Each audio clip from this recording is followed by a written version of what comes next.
رحم اللہ من قرأ الفاتحہ۔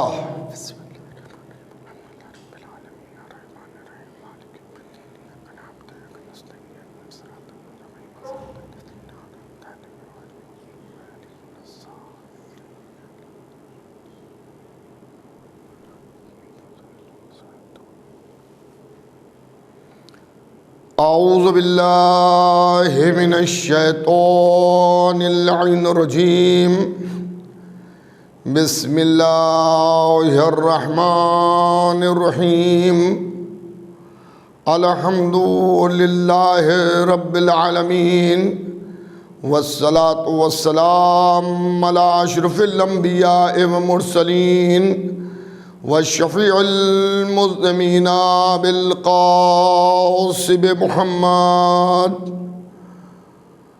واہل بیتہ الطیبین الطاہرین المعصومین المظلومین، من یومنا ھذا الی قیام یوم الدین، اما بعد فقد قال اللہ سبحانہ تبارک و تعالی وقول الحق، بسم اللہ الرحمن الرحیم، ان الدین عند اللہ الاسلام، صلوات بر محمد و آل محمد۔ حضرات، انجمن علمداریہ اعظم گڑھ مقیم بمبئی کی جانب سے زینبیہ میں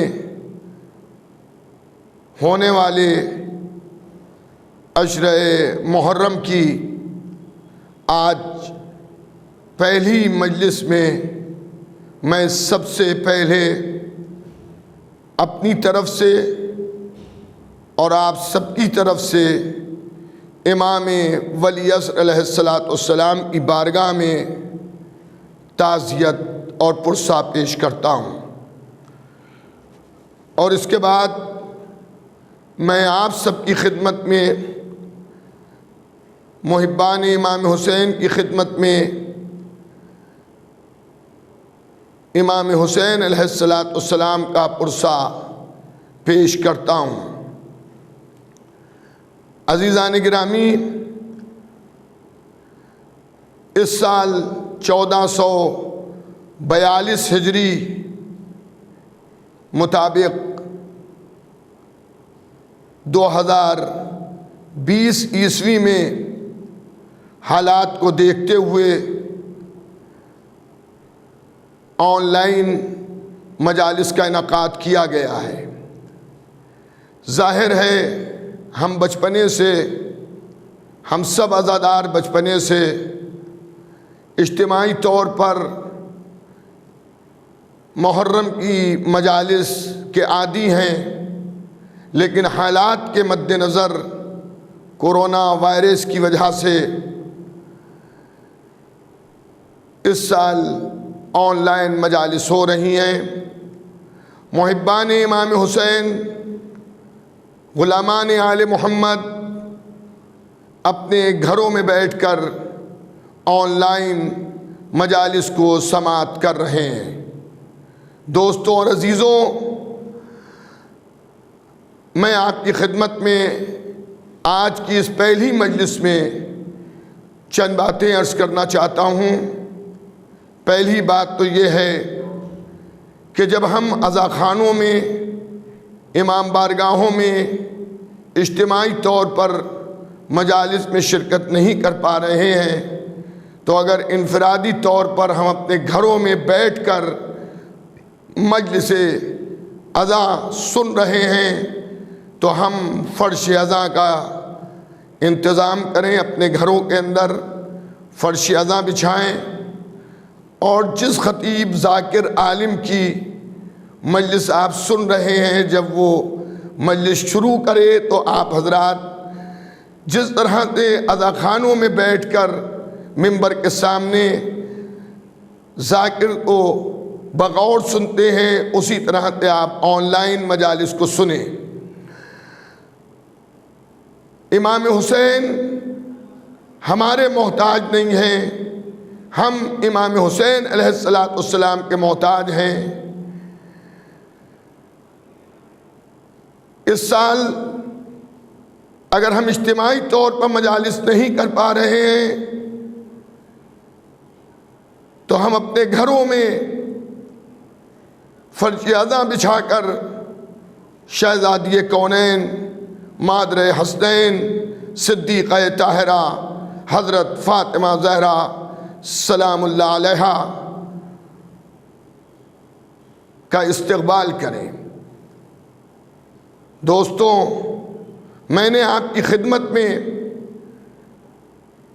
جس آیت کریمہ کو عنوان بیان قرار دیا اس میں پروردگار عالم ارشاد فرما رہا ہے کہ ان الدین عند اللہ الاسلام۔ اس سال زینبیہ امام بارگاہ میں ہونے والے عشرے کا عنوان ہے اسلام کو آل محمد کی ضرورت ہے۔ ان الدین عند اللہ الاسلام، اللہ کے نزدیک پسندیدہ دین دین اسلام ہے، اور اسلام پھولا پھلا پروان چڑھا ساری دنیا میں پھیلا۔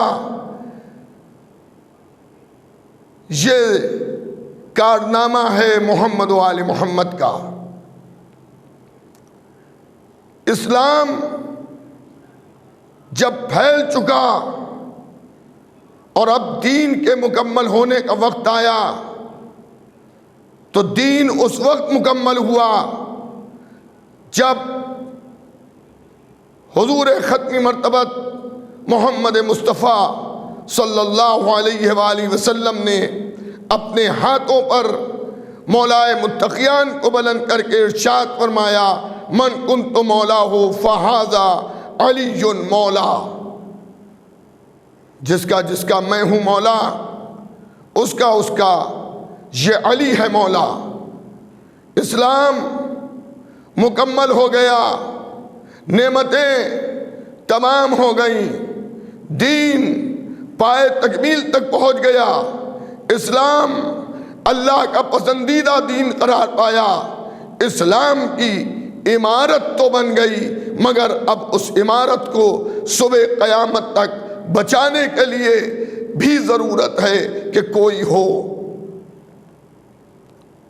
جو اسلام کی عمارت کو صبح قیامت تک کے لیے محفوظ کر لے۔ کسی عمارت کا بنانا آسان ہے، لیکن اسے ہمیشہ ہمیشہ کے لیے بچانا، محفوظ رکھنا، یہ ایک مشکل امر ہے۔ اگر اسلام کے پھیلانے میں، اسلام کی ترقی میں، اسلام کو لوگوں تک پہنچانے میں حضور ختمی مرتبت محمد مصطفیٰ صلی اللہ علیہ وآلہ وسلم نے محنت کی، اور اس محنت کو پائے تکمیل تک پہنچانے کے لیے امیر المومنین مولائے متقیان نے حضور ختمی مرتبت کا ساتھ دیا۔ تو اس اسلام کو صبح قیامت تک بچانے کے لیے کوئی غیر نہیں، نواز رسول علی مرتضیٰ کے فرزند امام حسین علیہ السلام نے اسلام کو وہ حیات دی، وہ زندگی دی کہ اسلام کا ہر پھول ایسے مہک رہا ہے کہ جیسے ابھی کھلا ہو۔ ایک دوپہر کی جنگ میں یزید جیسے ظالم و جابر حکمراں کے ارادوں کو حسین نے ایسا پامال کیا کہ آج ساری دنیا حسین حسین کر رہی ہے، یزید کا نام و نشان دنیا میں نہیں ہے۔ امام حسین علیہ السلام کی عزاداری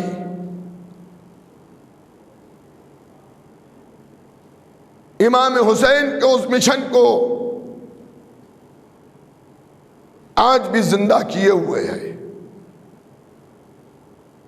ہر سال محرم میں یاد امام حسین یہ بتا رہی ہے کہ حسین ابن علی کی دی ہوئی اسلام کی زندگی آج بھی اسلام جی رہا ہے۔ مسجدوں میں صدائیں اللہ اکبر، ماہ مبارک رمضان کے روزے، حج بیت اللہ کے موقع پر لاکھوں کا مجمع، جگہ جگہ حافظین قرآن کی تلاوت قرآن، یہ گواہی دے رہی ہے کہ اسلام آج بھی زندہ ہے اور اسلام آئندہ بھی زندہ رہے گا۔ کچھ لوگوں کا خیال خام یہ ہے کہ اسلام خطرے میں ہے۔ میں آپ کو یقین دلاتا ہوں اسلام کو خطرے سے حسین ابن علی نے سن 61 ہجری کے محرم میں نکال لیا اور ایسا خطرے سے باہر کر دیا کہ اب اسلام خطرے میں نہیں ہو سکتا ہے۔ یہ امکان ضرور ہے کہ مسلمان آل محمد کے در کو چھوڑ کر اور ان کی تعلیمات کو چھوڑ کر مسلمان خطرے میں پڑ سکتا ہے۔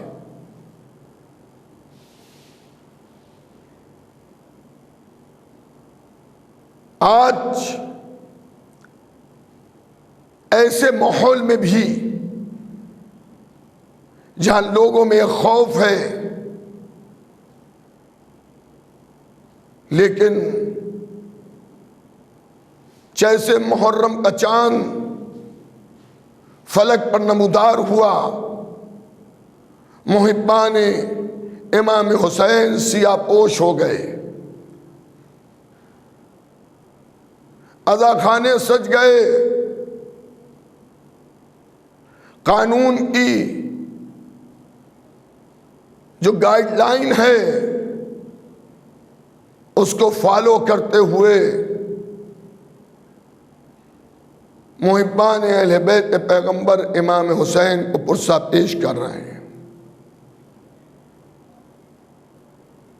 ہو سکتا ہے ایک طبقہ اس پر بھی خوش ہو رہا ہو کہ جس طرح سے ہر سال محرم ہوتا تھا اس سال اس طرح سے محرم نہیں ہو پا رہا ہے۔ لیکن میں آپ کی خدمت میں ایک بات عرض کروں گا، اس پر کوئی خوش نہ ہو، اس لیے کہ محرم ایک مشن کا نام ہے۔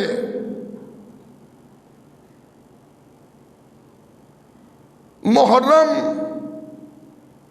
پیغام حسینیت کو عام کرنے کا نام ہے۔ محرم قولوا لا الہ الا اللہ تفلحوا کی حفاظت کا نام ہے۔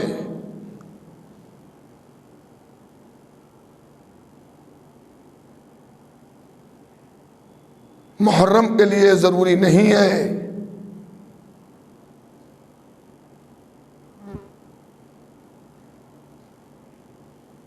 کہ محرم ہم منائیں اور مقصد امام حسین کو بھول جائیں۔ ہم گھر میں بھی اگر ہیں تو ہمیں مشن امام حسین یاد رکھنا چاہیے، مقصد امام حسین یاد رکھنا چاہیے۔ اور میں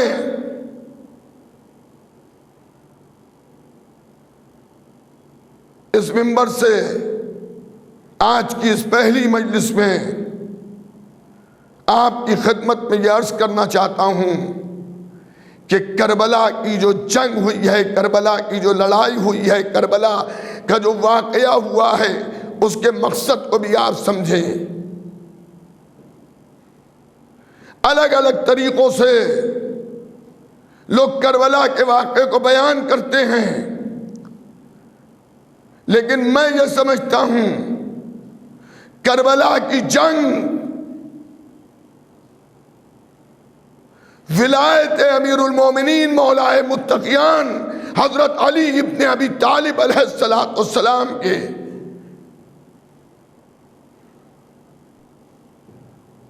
حق میں ہوئی۔ ایک طرف 3 لاکھ سے زیادہ کا یزید ابن معاویہ ابن ابو سفیان کا لشکر ولایت امیر المومنین کے خلاف جمع ہوا تھا، اور دوسری طرف 72 کا لشکر غدیر کے پیغام اور ولایت کے تحفظ میں جمع ہوا تھا۔ کربلا کے میدان میں علی ابن ابی طالب کی محبت اور علی ابن ابی طالب کی عداوت پہ جنگ ہوئی ہے۔ آپ برابر مجالس میں سنتے ہیں کہ جب سرکار شہادت نے قربانیاں پیش کرنی، پورے کنبے کو اللہ کی راہ میں قربان کر دیا، اب نہ عباس ہیں، نہ علی اکبر ہیں، نہ اون محمد ہیں، نہ قاسم ہیں، نہ شہزادے علی اصغر ہیں، اب فقط میدان میں حسین ہیں، خیموں میں امام سجاد ہیں۔ اس موقع پر پوری توجہ رکھیے گا، جہاں جہاں میری آواز سنی جا رہی ہے، جس جس گھر میں زینبیہ چینل کے ذریعے آپ اس مجلس کو سماعت فرما رہے ہیں، ان جملوں کو بہت توجہ سے سنیے گا۔ کربلا کی صبح عاشور سے جو لڑائی شروع ہوئی تھی، 71 قربانیاں حسین پیش کر چکے، اب امام حسین اللہ کی راہ میں قربان ہونے کے لیے اپنے کو پیش کر رہے ہیں۔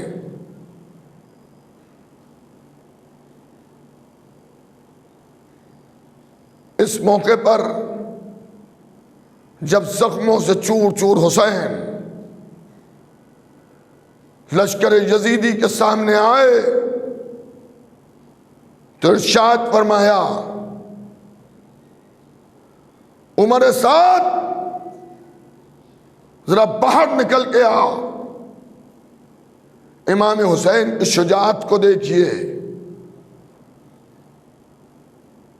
3 دن سے زیادہ کے بھوکے پیاسے ہیں،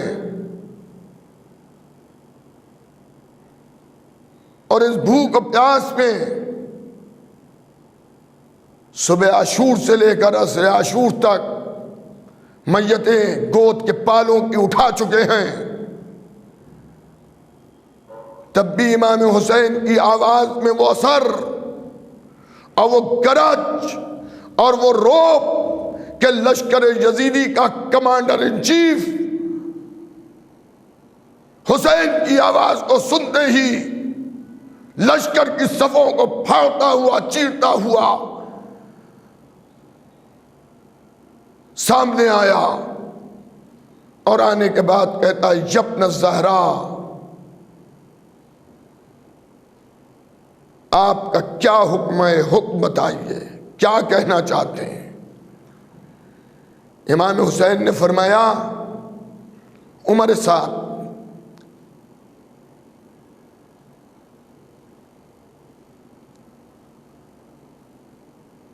ذرا اس شور کو بند کرا جو تیرے لشکر میں لوگ ہلڑ مچا رہے ہیں، شور مچا رہے ہیں۔ اس نے ایک اشارہ کیا، پورا لشکر شام ساکت ہو گیا۔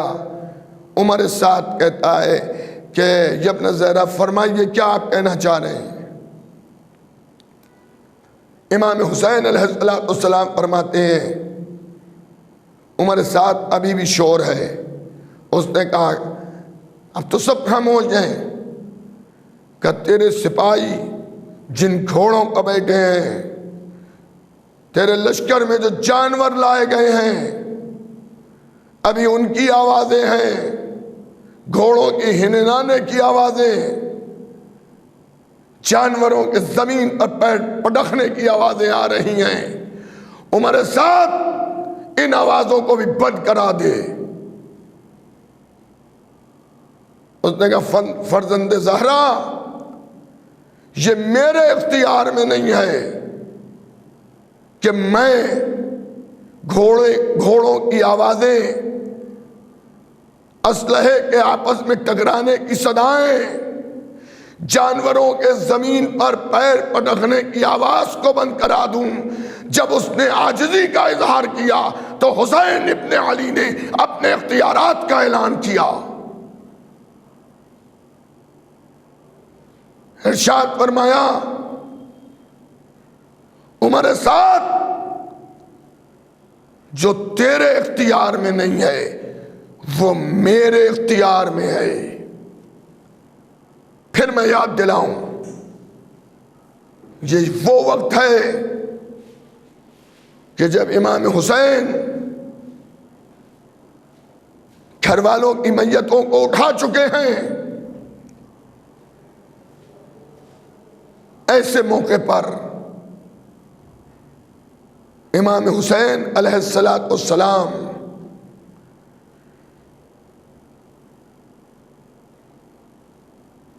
اس طرح کی گفتگو کسی سپاہی سے نہیں، کمانڈر ان چیف سے کر رہے ہیں۔ جو تیرے اختیار میں نہیں ہے وہ حسین کے اختیار میں ہے۔ اللہ اکبر، شاید یہی وجہ ہے کہ ایک ہندو خطیب ایک بڑے مجمع میں تقریر کرتے کرتے کہتا ہے کہ علی کا جیسا صابر نہیں دیکھا اور حسین کا جیسا بہادر نہیں دیکھا۔ مجمع میں سناٹا چھا گیا، لوگ یہ سمجھے کہ یہ غلط کہہ گیا، علی کا جیسا بہادر اور حسین کا جیسا صابر سے کہنا چاہیے تھا۔ یہ الٹا کہہ گیا کہ علی کا جیسا صابر اور حسین کا جیسا بہادر نہیں دیکھا۔ وہ بھی جانتا تھا کہ مجمع مجھے غلط سمجھ رہا ہے مگر میں صحیح کہہ رہا ہوں، تو اس نے بھی اپنے اس جملے کو کئی مرتبہ ریپیٹ کیا کہ علی کا جیسا صابر نہیں دیکھا، حسین کا جیسا بہادر نہیں دیکھا۔ جب مجمع پہ موت کا سناٹا چھا گیا تو اب یہ کہتا ہے ہندو خطیب کہ تم یہ سمجھ رہے ہو کہ میں غلط کہہ گیا۔ میں غلط نہیں کہا، میں نے علی کا جیسا صابر، حسین کا جیسا بہادر میں نے اگر کہا ہے تو میرے پاس اس کی دلیل ہے۔ علی کا جیسا صابر کائنات نے اس لیے نہیں دیکھا کہ علی اس ذات کو کہتے ہیں کہ جس کے لیے آسمان سے ذوالفقار آئی، لافتہ کا ترانہ آیا۔ بچپنے سے لے کر زندگی کے آخری لمحات تک علی کے کارنامے اس بات کے گواہ ہیں کہ علی نے بڑے بڑے پہلوانوں کو قتل کیا، ایسے ایسے پہلوانوں کو قتل کیا کہ جن کے بازوؤں میں اتنی طاقت تھی کہ 1,000 سپاہیوں سے اکیلے لڑتے تھے۔ مگر کبھی علی کی پیشانی پر خوف کا پسینہ نظر نہیں آیا۔ جس علی کے اشاروں پر بڑے بڑے پہلوان تھر تھرا جائیں، گھبرا جائیں اور آغوش موت سے ہمکنار ہو جائیں، وہی علی سر کو جھکائے ہوئے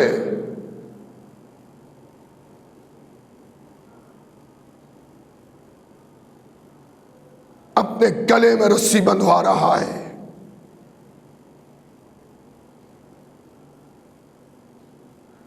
اسی علی کے گھر آگ لگائی گئی، زوجہ زخمی ہوئی، گلے میں رسی باندھی گئی، حق خلافت کو غصب کیا گیا، باغ صدق پر ناجائز قبضہ کر لیا گیا، لیکن علی نے صبر کیا۔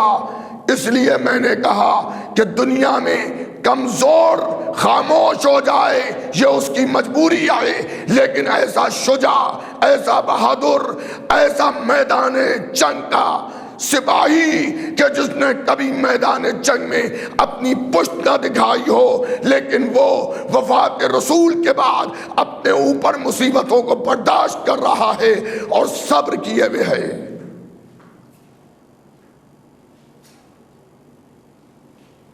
یہ تو اس ہندو کی تقریر کا ایک خلاصہ میں نے پیش کیا۔ آپ کے لیے میں یہ بھی بتا دوں، ایک سوال یہ بھی ہوتا ہے، علی جیسا بہادر، علی جیسا شجاع، علی جیسا میدان کارزار کا سپاہی کہ جس کے اشاروں پر جنگ فتح ہو جائیں، اس کے گلے میں رسی کیسے باندھی گئی؟ ہم اس کو ماننے کو تیار نہیں۔ اس کے گھر میں آگ کیسے لگائی گئی؟ یہ میری سمجھ میں نہیں آتا۔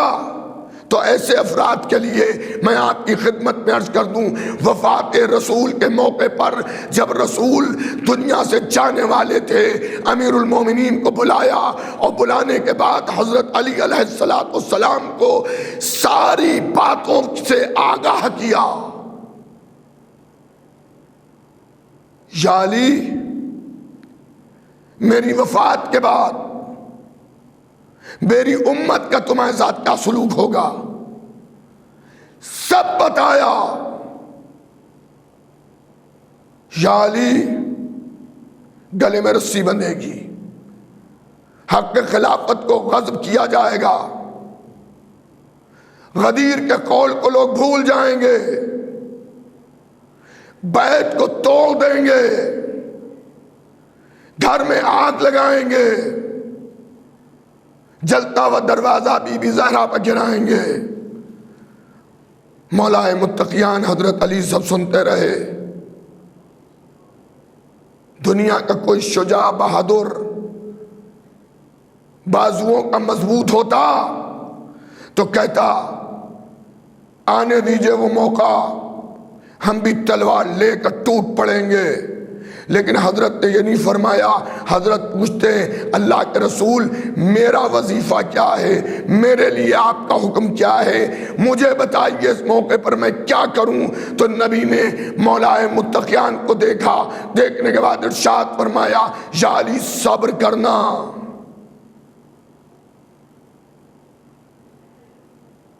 یا علی،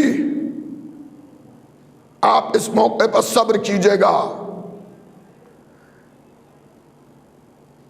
بعد وفات پیغمبر اسلام حضرت علی پر پڑنے والی مصیبتوں کا حضرت نے جو تلوار سے جواب نہیں دیا، وہ حضرت کی کمزوری نہیں ہے، بلکہ وصیت رسول پر مولا متقیان نے عمل کیا۔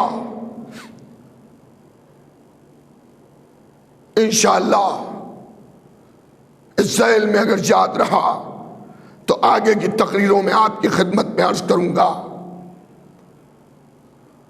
تو وہ ہندو خطیب کہہ رہا ہے علی جیسا صابر نہیں دیکھا اور حسین جیسا بہادر نہیں دیکھا۔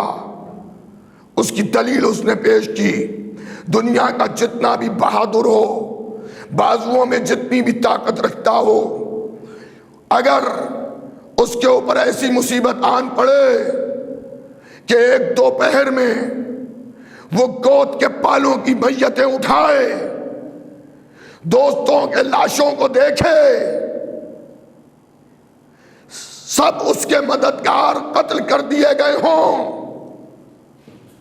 جتنا بھی مضبوط آدمی ہوگا کمزور پڑ جائے گا، لیکن امام حسین کی شجاعت کا، بہادری کا عالم یہ تھا کہ سب کی میتیں حد یہ ہے علی اصغر کو دفن کرنے کے بعد بھی حسین ابن علی ارشاد فرما رہے ہیں ہمارے ساتھ نکل کے آ، اور حسین کی آواز میں وہ کھنک ہے، وہ گرج ہے، وہ کیفیت ہے، وہ اثر ہے، وہ روب و دبدبا ہے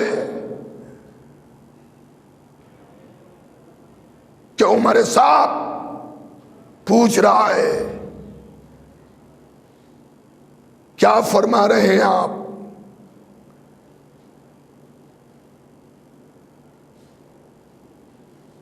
جب اس نے اپنی عاجزی کا اعلان کیا، ابھی میں نے جیسا کہ عرض کیا تھا چند منٹ پہلے، جب اس نے اپنی عاجزی کا اعلان کر دیا اور اس نے یہ کہہ دیا کہ سپاہیوں کو خاموش کرنا میرا کام ہے، جانوروں کو خاموش کرنا میرے اختیار میں نہیں ہے، اسلحے، تلوار، نیزے، تیر آپس میں جو ٹکرا رہے ہیں ان کی آوازوں کو بند کرنا یہ میرے اختیار میں نہیں ہے۔ جب اس نے اپنی مجبوری کا اعلان کر دیا، حسین ابن علی نے اپنے اختیارات کا اعلان اس طرح سے کیا، عمر سعد جو تیرے امکان میں نہیں ہے، جسے تو نہیں کر سکتا ہے، اس کام کو حسین کر سکتا ہے۔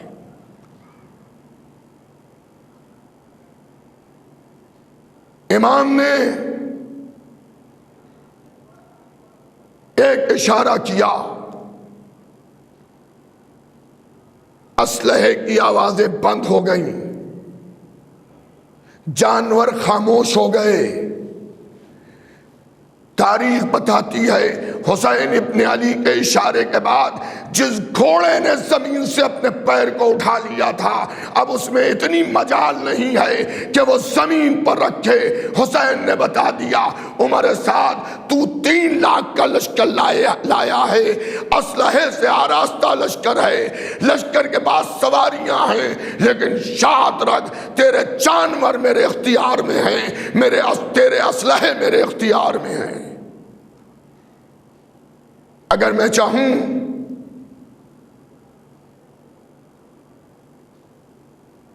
تو کچھ نہیں کر پائے گا، تیرے جانور تیرے سپاہیوں کو اپنی پشت سے زمین پر گرا دیں گے۔ جو تلواریں، جو نیزے، جو خنجر، جو تیر تیرے سپاہی میرے اوپر استعمال کرنے کے لیے لائے ہیں، وہ سب کا سب تیرے لشکر پر استعمال ہو جائے گا۔ میں علی کا فرزند ہوں،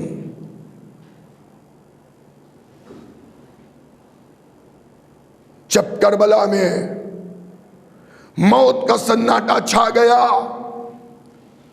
سب خاموش ہو گئے، تو امام حسین نے سوال کیا۔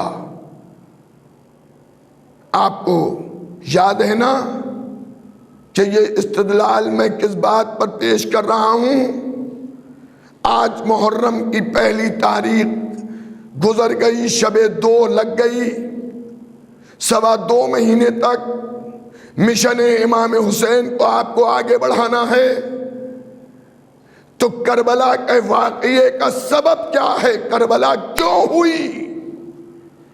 توجہ کیجیے گا، کربلا کیوں ہوئی؟ حسین بیان کر رہے ہیں، دشمن کے منہ سے کہلوا رہے ہیں، عمر سعد کیا میں نے حلال محمدی کو حرام کر دیا؟ اس نے کہا نہیں،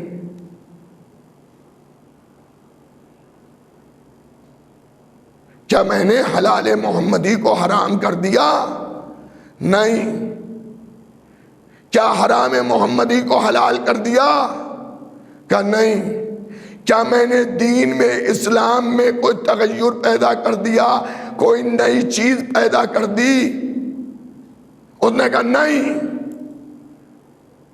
جب اس سے اس چیز کا اقرار لے لیا کہ میں نے دین میں کوئی تغیر نہیں پیدا کیا، شریعت میں نے کوئی تبدیلی نہیں پیدا کی، حلال کو میں نے حلال رکھا، حرام کو میں نے حرام رکھا، تب امام حسین فرماتے ہیں عمر سعد پھر مجھ سے لڑنے کے لیے کیوں آیا ہے؟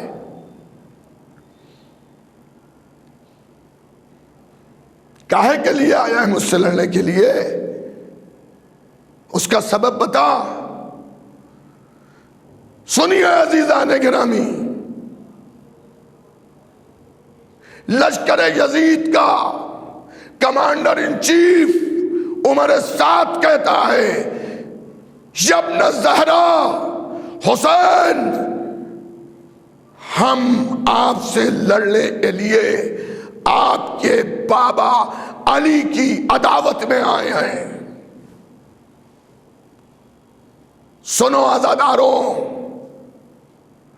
3 لاکھ سے زیادہ کا لشکر علی کی عداوت میں آیا تھا حسین کو قتل کرنے۔ ابھی تک جو مظلوم حجت تمام کر رہا تھا، مجھے ہند چلا جانے دو، مجھے کسی جنگل کو آباد کر لینے دو، مجھے چھوڑ دو، اب اس مظلوم نے اپنی آستینوں کو چڑھایا، اور آستینوں کو چڑھانے کے بعد ارشاد فرمایا کہ اگر تو میرے بابا کی عداوت میں لڑنے آیا ہے تو آ جا، آ مقابل۔ عرب کے دستور کے مطابق لڑنا، ایک کے مقابل ایک آتا ہے۔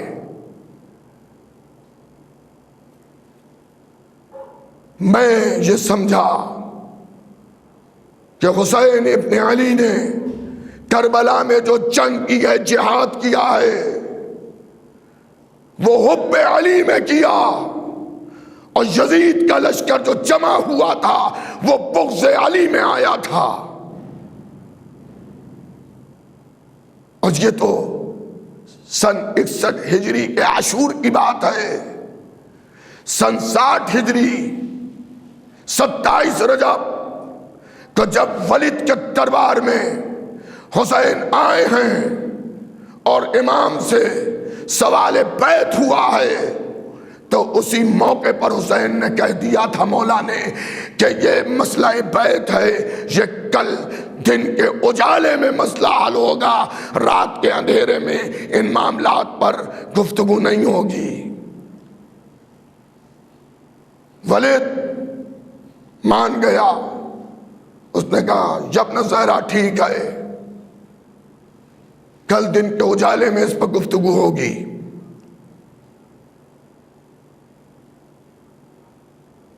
ابھی حسین کھڑے ہوئے تھے کہ مروان ملعون، بدترین دشمن اہل بیت،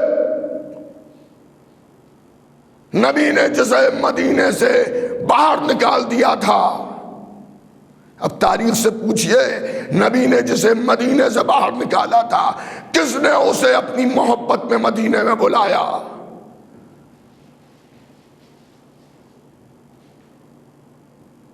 وہ کھڑا ہوا،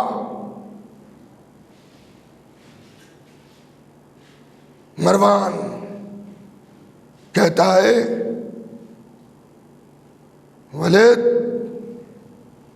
اگر آج حسین بغیر بیعت کیے دربار سے چلے گئے تو ان تک پہنچنے کے لیے ہمیں خون کے دریا میں غوطہ بینی کرنا پڑے گی، ہم حسین تک پہنچ نہیں پائیں گے۔ یہ جملے اس کے سننے کے بعد فرزند ریزہ کو یہ چلا لایا کہ حسین کھڑے ہو گئے اور مروان کی طرف دیکھ کر مخاطب ہوئے، ارشاد فرمایا او سن ثانیہ کے فرزند، تو مجھے موت سے ڈراتا ہے؟ میں علی کا بیٹا ہوں، میں علی کا فرزند ہوں، نہ میرے باپ نے کسی کی بیعت کی، نہ حسین کسی کی بیعت کرنے والا ہے۔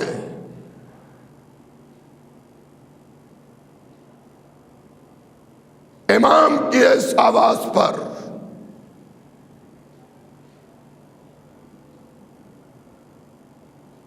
باہر کھڑے ہوئے بنی ہاشم، عباس، علی اکبر، ان کے ہمراہ جوانان بنی ہاشم ننگی تلواریں لے کر دربار ولید میں داخل ہوئے۔ اگر حسین ابن علی روک نہ دیتے تو تاریخ دربار میں ایسی تلوار چلتی کہ اس سے پہلے نہ کبھی چلی تھی نہ اس کے بعد کبھی چلنے والی تھی۔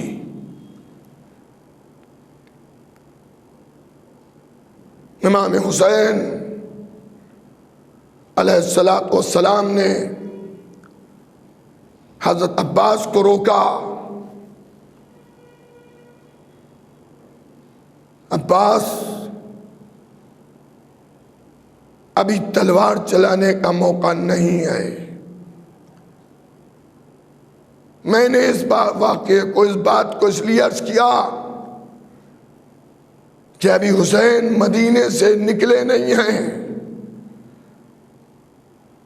لیکن امام حسین نے بتا دیا کہ کربلا میں ہونے والی جنگ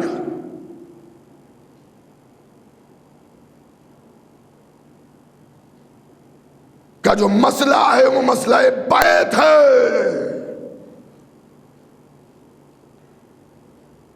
کیا ضرورت تھی امام حسین کو یہ کہنے کی نہ میں علی کا بیٹا ہوں، نہ میرے باپ نے کسی کی بیعت کی، نہ میں کسی کی بیعت کروں گا۔ حسین ابن علی بتا رہے ہیں اب کبھی اس خیال خام میں نہ رہنا کہ علی نے کسی کی بیعت کی، علی کیا کسی کی بیعت کریں گے؟ اگر علی بیعت کر لیتے تو حق باطل کے ہاتھوں پر بیعت کر لیتا، اگر علی کسی کی بیعت کر لیتے تو شیطان کے ہاتھوں پر انبیاء کی بیعت تھی۔ حسین نے اس سلسلے کو باقی رکھا۔ ہم گلا کٹا سکتے ہیں، ہم اپنا گھر لٹا سکتے ہیں، مگر باطل کے ہاتھوں پر بیعت نہیں کر سکتے۔ اس چیز کو آپ اپنے ذہن میں رکھیے گا کہ کربلا کی جنگ علی کی عداوت میں اور علی کی محبت میں ہوئی۔ میں ایسے حالات میں بھی امام حسین کی خدمت کے لیے بمبئی حاضر ہوا۔ ایسے حالات میں بمبئی میرا آنے کا مقصد صرف یہ ہے کہ میں امام حسین اور ان کے خاندان کا ذکر کر کے بی بی زہرا کی خوشنودگی حاصل کروں، اور کسی مقصد سے میں نہیں آیا۔ لیکن میں آیا یہاں مجلسیں پڑھنے کے لیے، تو آپ نے مجھے فون بھی کیے، مجھ سے ملاقات کی خواہش بھی ظاہر کی۔ کسی کو کوئی مسئلہ پوچھنا تھا وہ بھی مجھ سے پوچھا، کسی کو کوئی نام کے معنی دریافت کرنا تھے، اگر وہ پوچھنا چاہے گا میں اس کے بھی جواب دوں گا، کوئی فقہی مسئلہ دریافت کرنا چاہے گا اس کا بھی جواب دوں گا۔ لیکن میرے یہاں آنے کا مقصد ہے مجلسیں پڑھنا۔ اب ان مجلسوں کے صدقے میں اور بھی اگر نیک کام ہو جائیں تو یہ بری بات نہیں ہے۔ کربلا کی جنگ حب علی میں حسین چلے تھے اور بغض علی میں لشکر شام جمع ہوا تھا۔ کربلا کی جنگ علی کی محبت اور علی کی عداوت پر ہوئی ہے، یہ اور بات ہے کہ اس جنگ نے شریعت کو بچایا، دین کو بچایا، اسلام کو بچایا، نمازوں کو بچایا، روزوں کو بچایا، خمس و زکوٰۃ کے احکام کو بچایا، انبیاء کی محنتوں کو بچایا، قرآن کے پیغام کو بچایا۔ اور جب شریعت، دین، قرآن بچا، انبیاء کی محنتیں بچی تو خود بخود انسانیت بچ گئی۔ سلام ہو اس حسین پر جو حب علی میں کربلا آیا اور وہ مارکۃ العرا جہاد کیا کہ پورے دین کو بچا دیا، پوری انسانیت کو بچا دیا۔ اے محبان حسین،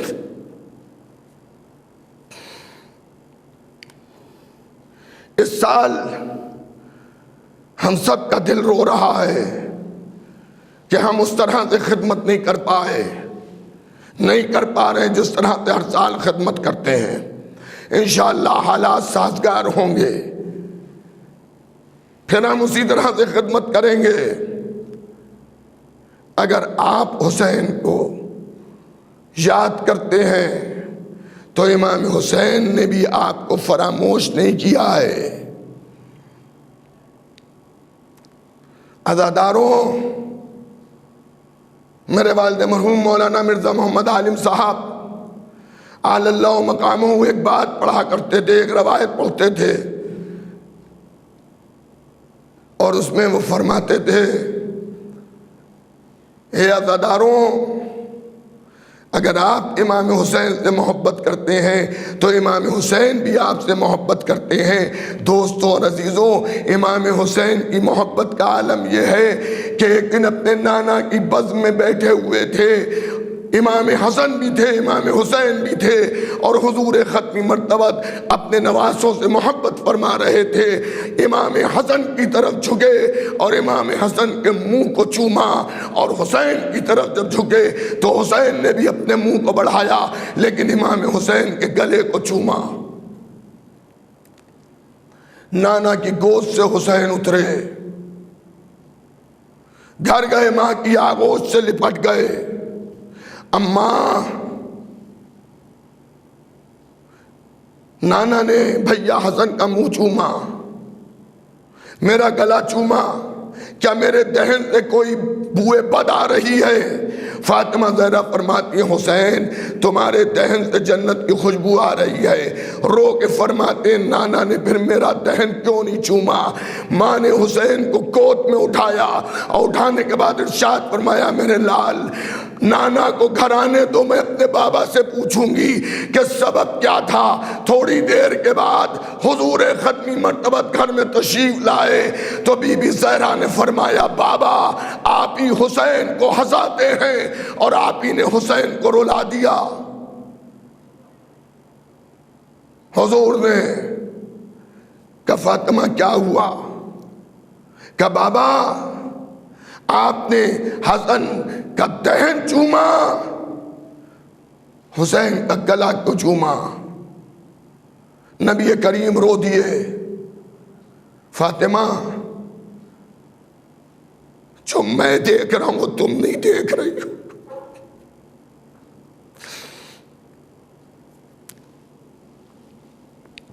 بس عزاداروں، آپ نے ابھی تک جیسے بھی مجلس سنی ہو یہ آپ ہی جانتے ہیں، لیکن اب مصیبت امام حسین کا وقت آ گیا۔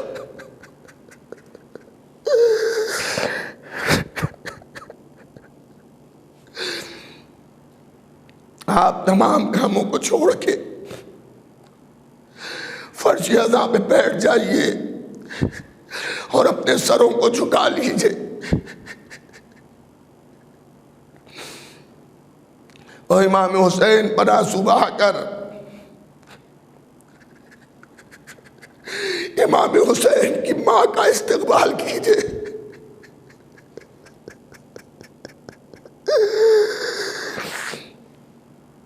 یا زہرا،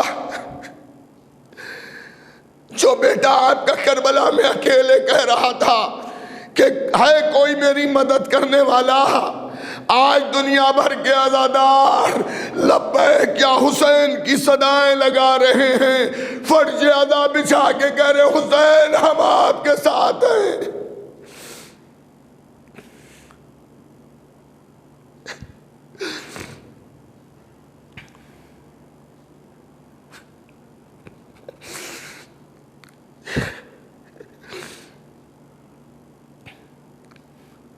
رسول فرما رہے فاطمہ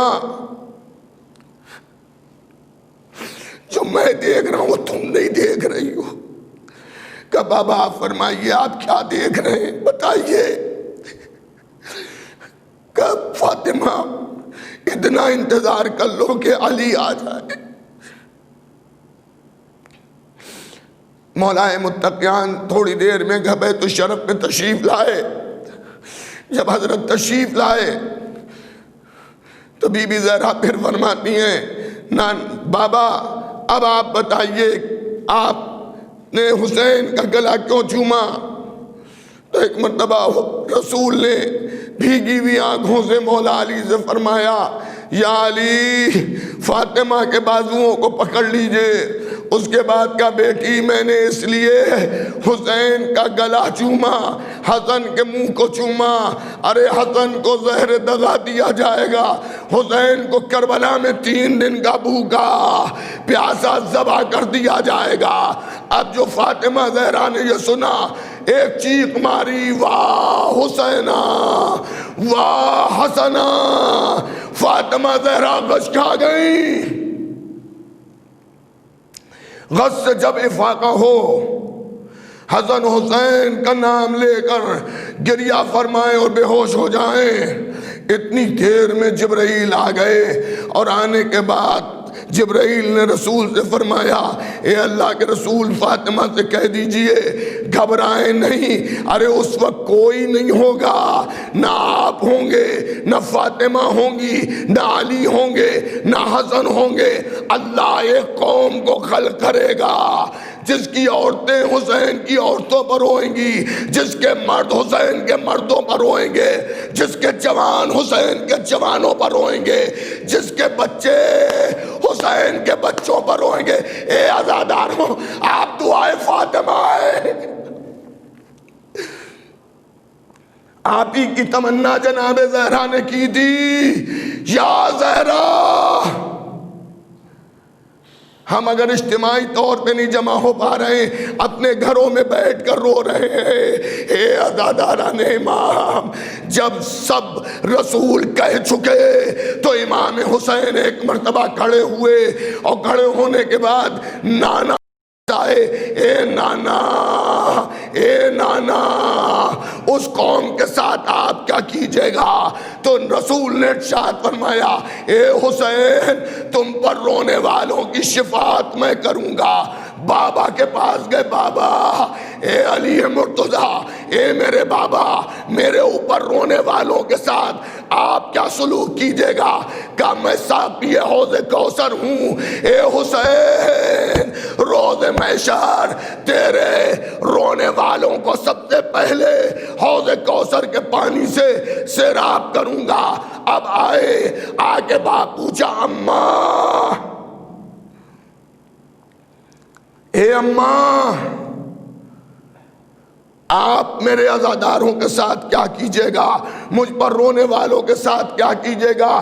تو ایک مرتبہ ارشاد فرمایا حسین میں جب تک کہ داخل بہشت تمہارے رونے والوں کو نہ کر دوں گی اس وقت تک میں داخل بہشت نہیں ہوں گی۔ پھر امام حسن اپنے بھائی پاس گئے، اے بھیا میرے عزاداروں کے ساتھ تمہارا سلوک کیا ہوگا؟ اے بھیا آپ بتائیے۔ امام حسن نے امام حسین کو گلے سے لگایا، اے بھیا اے میرے حسین ہم دونوں جوانان جنت کے سردار ہیں، اپنی سرداری میں حسین پر رونے والوں کو لے جائیں گے۔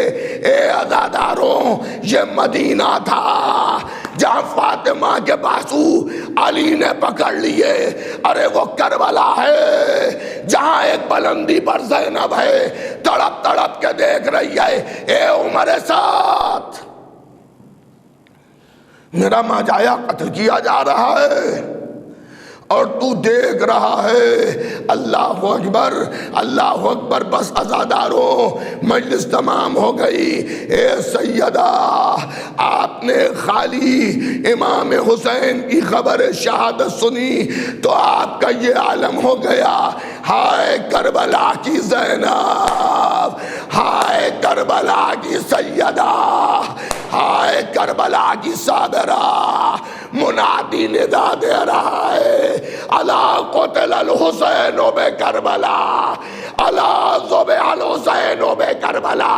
خیموں میں آگ لگی ہے، زینب مقتل میں دوڑ رہی ہے، بچے آواز دے رہے ہیں، واہ حسینہ، سکینہ کا کرتا جل رہا ہے، بچی تڑپ رہی ہے، ہائے میرا بابا، ہائے میرا بابا، ہائے میرا بابا۔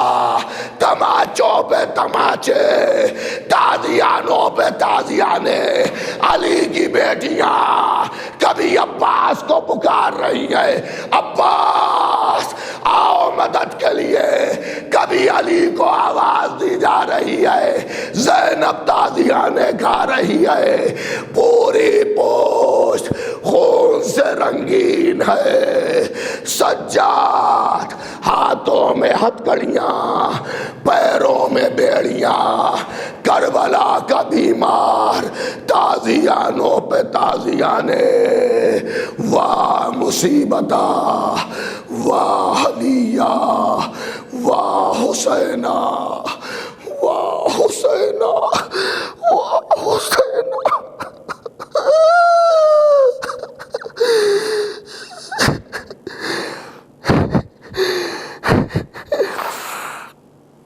سيعلم الذين ظلموا أي منقلب ينقلبون إنا لله وإنا إليه راجعون۔ پروردگارہ اس مجلس کو قبول فرما، ہماری عزاداری کو قبول کر لے۔